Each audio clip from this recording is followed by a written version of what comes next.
Hey, what's going on, crew? This is going to be a simple mobility flow. It's a joint by joint approach. We're getting everything moving here. Really nothing complicated, and this is a standing series, so it can really be done anywhere. But we're going to start from head, we're going to end all the way down to toe, and we're going to hit all the main spots here, show you a little bit of the techniques, and kind of dive into it. So, here we go.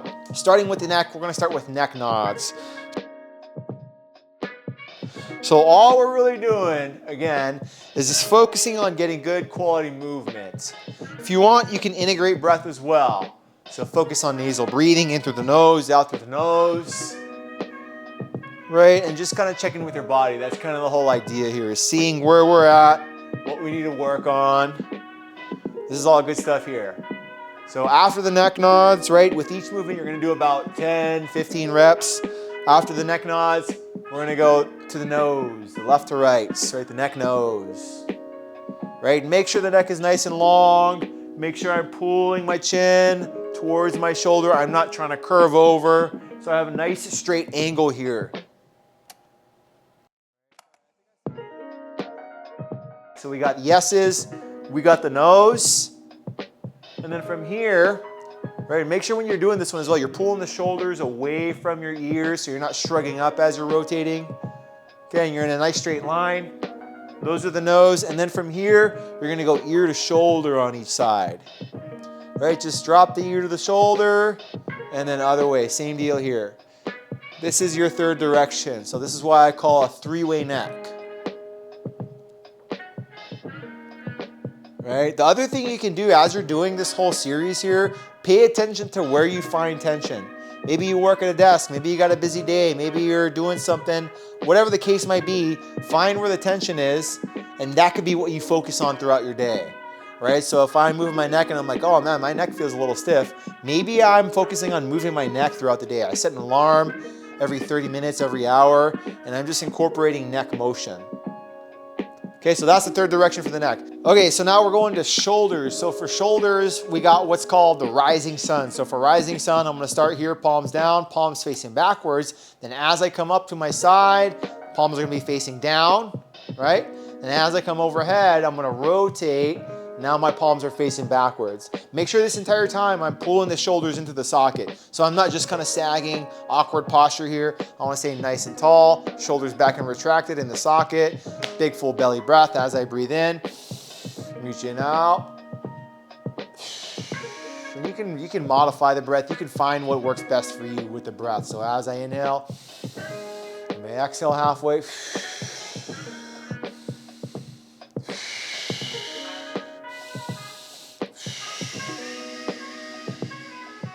Really just kind of take control of the movement. Right, but you can see the main emphasis here is I want to ensure that I'm rotating externally, right? So external rotation as I come overhead. This is going to follow natural shoulder arthrokinematics. That is how the joint likes to move. Right, so overhead, and then back down.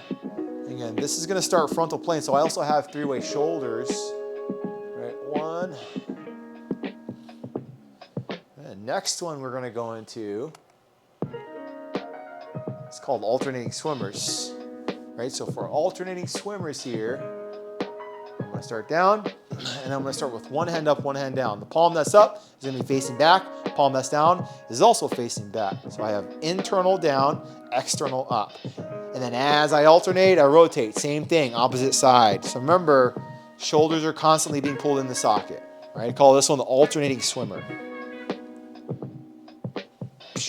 And all we're doing, right, again, is just warming the shoulder joint up here.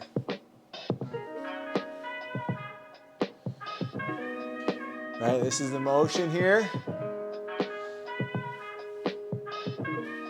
And now the next one we go into, we're going to move down the arm into elbow circles.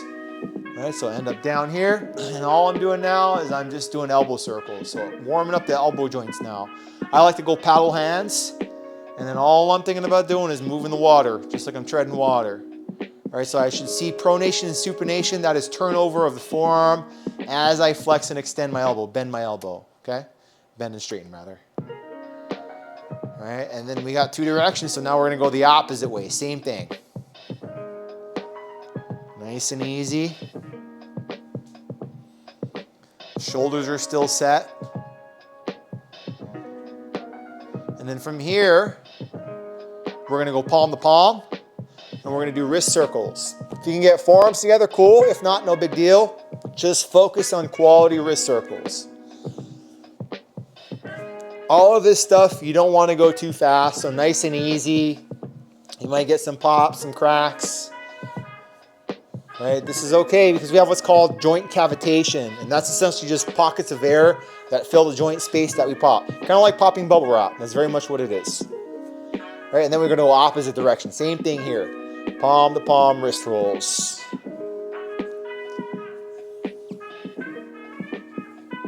Okay, now from here we've done the arms. Now we're going to start going down the back. So we're going to hit the mid-back. Mid-back, we're gonna go thoracic rotations. So I like to go wall supported. You can go hinged forward. The main thing, if you go hinged forward, make sure the knees are soft. Make sure the back is nice and long. So I don't want to round through my back here, right? Nice and long through the spine, fill the belly full of air, and then I'm hinged forward, right? This is what it would look like. Otherwise, if I can't maintain that, I'll just give my bum something to support on, and I'll just kind of leverage the wall here. I can bring my feet out forward and then chest forward, right? Make sure I'm not rounding through the spine. And all I'm doing, big breath in, and I rotate.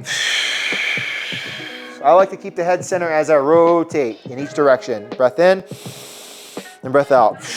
Hug the elbows down so you don't shrug up through the neck.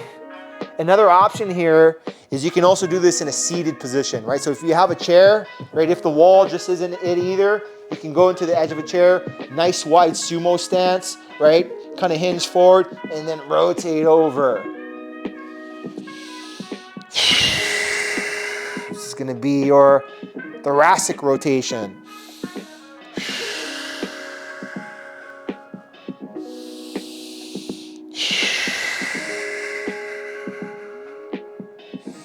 And then from here, we can go into a lumbar extension, right? Just because right there we were essentially in a flex position, lumbar extension is gonna be our next one, right? Be gentle with yourself on this one. If you have low back issues, this might actually be a good thing for you. But if it gets a little flary, if you start going in the pain cave, with any of these movements, you can just completely omit it, go on to the next movement, okay?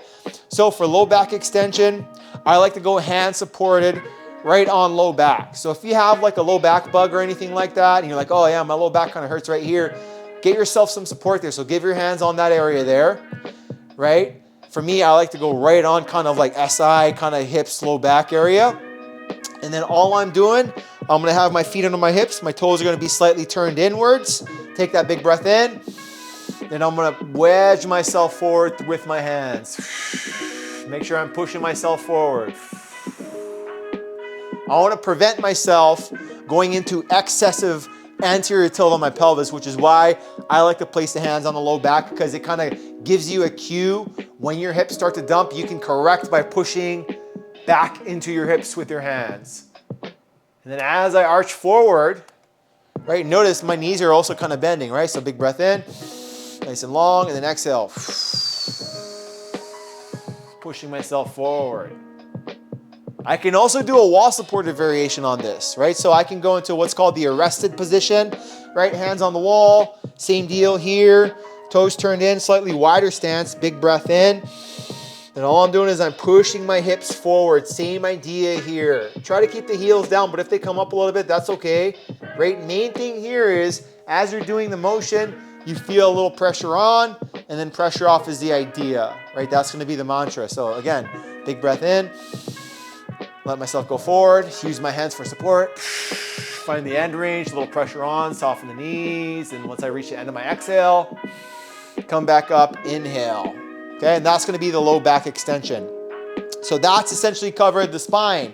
Now, we're going to go into the hips. So for hips, I like to go into real straightforward hip circles. Hip sways, hula dancers, whatever you wanna call them.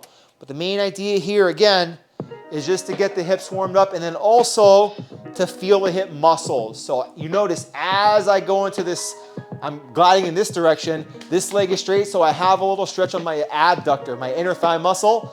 Then I'm just kind of going and scouring in each direction. So I'm hamstrings, adductors, hip extension, right? So you kind of get some double duty there. So really thorough sort of hip circle variation, right? And then we're going to hit both directions, of course. Same idea. Right, and the big piece here with any of these movements is you're just building awareness. You're kind of checking in with your body to see how it feels. Okay, and then once you're done with that, we're gonna go feet together, soften knees, hands on knees. We're doing knee circles now. Really easy. Feet are gonna stay grounded. Make sure toes are engaged. Make sure the feet aren't peeling up. Right, and we're just getting the knees warmed up. With all of these, we're getting the joints warmed up. So what are we doing? We're truly excreting synovial fluid into the joint, which is our natural joint lubrication. This is good, right? And we're gonna go opposite direction. Right, you don't have to go a whole ton. You can just do small knee circles if that's what you can manage. The other piece here is we're also working on the ankles, which we're gonna get into right after this. Okay, and then once we're done with that, we're gonna come back upright. Last one we're gonna hit ankles. So for this one, pretty straightforward. We're gonna go heel to toe, hands on hips, eyes forward. Then all I'm doing is I'm driving that back knee as far forward as I can while keeping the heel down. So what I don't wanna do is I don't wanna go forward and then my heel comes up because now I've lost it completely, okay? I wanna focus and make sure I keep the heel down, heel to toe, toes slightly turned inward. And all I'm doing is I'm just taking a vertical dip, driving that back knee forward, feeling a good stretch maybe in the back of the calf, but also the front of the ankle on my back foot. And then I come back upright. Try not to make it more of a bow, make it more of just kind of a hip dip. All right, and this one's also gonna be a little challenging for balance because we're in that inline stance. So this is the cadence. You're just gonna dip down, you're gonna hold for a few seconds, let the body pick up that information, and you come back up out of it. You can do this against the wall as well. Maybe you get a little bit more out of it. But remember, the emphasis here is to keep that back heel down. Dip, hold for a few seconds, try to drive that back knee into that front calf, and then back up. And then once you've done that, be sure to hit the other side. So same deal here, heel to toe, drive the knee, come back. This is kind of reaching the end of the whole routine. So you can see here, we went head to toe, nothing complicated really. Simple, basic movement. You can integrate this throughout your day. I like to say, you know, if you're doing this and you got a desk job or you got a job where you're just kind of static for a long period of time, use this routine, right? And you don't have to do the whole thing. You can find maybe 2-3 movements that you do for that day, right? So maybe you do a neck, maybe you do a shoulder, and maybe you do mid-back rotations. That's something you do. And another piece here is maybe you wake up in the morning, you have some time, you got about 10 minutes, knock out this whole routine because it's a great way to check in with your body, right? And you're like, oh man, my wrists just feel really stiff today. I don't know why. Okay, well, every 30 minutes to an hour, set an alarm clock, and that's gonna be your micro break. You're gonna work on the wrist, flexion, extension, all that good stuff. That way, by midday, end of the day, the wrists are feeling a whole lot better. And then the next day you get into it, maybe now it's the hips are a little sticky, right? So you work on the hips throughout your micro break, move around a little bit more. Maybe you're not seated for as long of a period of time. You get your steps in, feeling better. But day to day, you're gonna have those little changes. It's just really up to us to ensure that we have the awareness and we're holding ourselves accountable and we're doing the maintenance work so that we can sustain that whole long path of this continuum of health, fitness, wellness, durability, resiliency, all those things. So I hope you found this routine helpful. If you liked it, leave a comment. I'd love to hear your feedback on this. In addition to that, if this is something you found helpful, be sure to give this video a like, subscribe to the channel, all that good stuff. And I'll see you on the next one.